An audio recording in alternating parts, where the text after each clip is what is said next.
Serás grande, Brasil, em ti eu creio, como creio no Deus que me ilumina.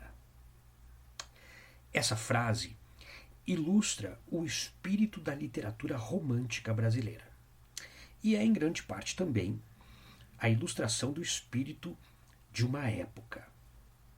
Oi, eu sou o professor Seve e esse é o Sevecast. Mais português, mais literatura e mais redação. O romantismo brasileiro é uma assimilação do movimento europeu, porém num contexto sócio-histórico muito particular. Nesse período é que a gente começa a ter uma literatura brasileira de fato, pois, pelo menos em tese, o Brasil já não tem mais uma relação de dependência com a metrópole nesse período. O romantismo é o primeiro movimento artístico que vai ser então de fato brasileiro. E a independência é um elemento muito marcante na literatura romântica do Brasil. E aí nós temos uma diferença muito significativa do romantismo brasileiro em relação a esse movimento, porém, acontecido na Europa. O movimento romântico brasileiro vai ter um compromisso com a pátria. A literatura vai formar a nação e vai tentar responder quem de fato são os brasileiros. É através das obras literárias que um Brasil será construído. Os escritores têm o propósito de desenhar, dentro da poesia e dentro da prosa, que país é esse, Renato Russo. Vejamos os ideais do romantismo brasileiro.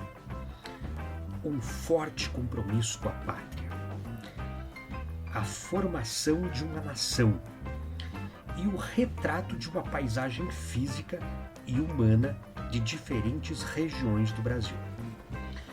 O principal escritor romântico brasileiro, muito citado no Enem, José de Alencar, tem um verso que ilustra bem esse momento pelo qual o Brasil passava. E é exatamente esse verso que eu usei para abrir esse episódio.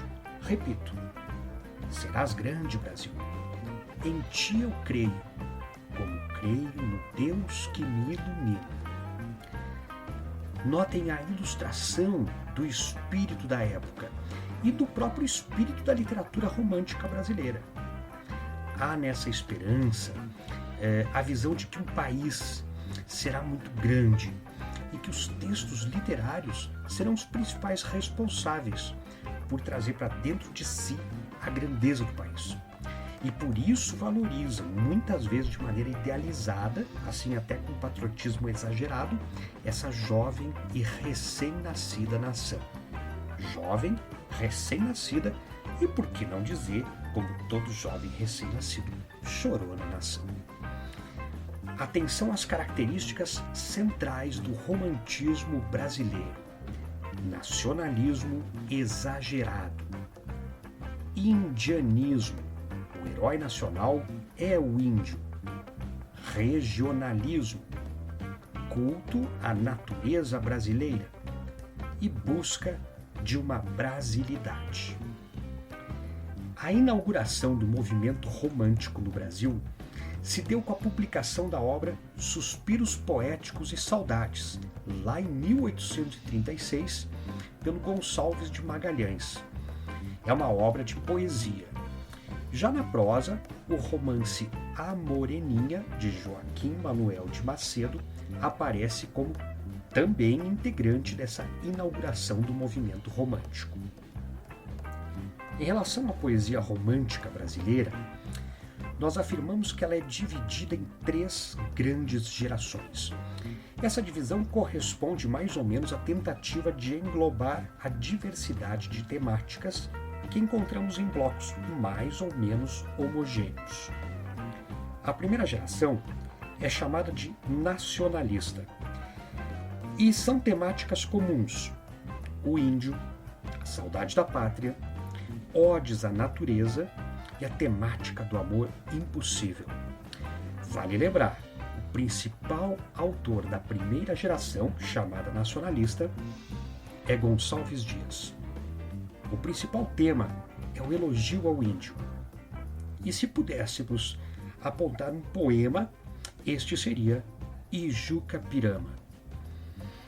A segunda geração, aquela geração do mal do século, conhecida como ultrarromântica e individualista, tem como tema comum os amores irrealizados, as experiências fictícias, o pessimismo e o tédio, considerado então o mal do século.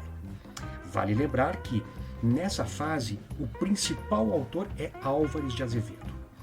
Atenção às obras Lira dos 20 Anos, que é uma obra de poesia, e Noite na Taverna, um livro de contos. As principais temáticas: o amor, a morte, o tédio e o humor. Já na terceira geração, aquela geração chamada de liberal, social, condoreira, nós temos como temáticas comuns o questionamento do nacionalismo, a percepção de um Brasil com mais criticidade e a crítica social. Precisamos lembrar do autor Castro Alves e da temática principal, que é o questionamento da ideologia escravocrata. Há uma poesia abolicionista que é muito lembrada dessa terceira geração. O principal poema, óbvio, é Navio Negreiro. Já na prosa romântica brasileira, o autor que frequenta demais o Enem é José de Alencar. Por quê? Ora, porque ele é o principal autor da literatura romântica brasileira. Ele recebe fama nacional em 1857, quando ele publicou em capítulos, assim, em folhetim, a obra O Guarani. Tinha a ambição de construir com a sua literatura um painel muito abrangente dos principais aspectos da realidade nacional. O autor tem uma obra vastíssima. Ela pode ser dividida assim, em 4 categorias, mais ou menos, né? Urbana, regionalista, histórica e indianista. Atenção às principais obras: romances urbanos, Lucila e Senhora. Os romances indianistas, O Guarani, Iracema. Romances regionalistas, O Gaúcho e o Sertanejo. Nos romances históricos, A Guerra dos Mascates. Espero que esse resumítio sobre esse período romântico da literatura brasileira te ajude no Enem. Ok? Um abraço. Tchau.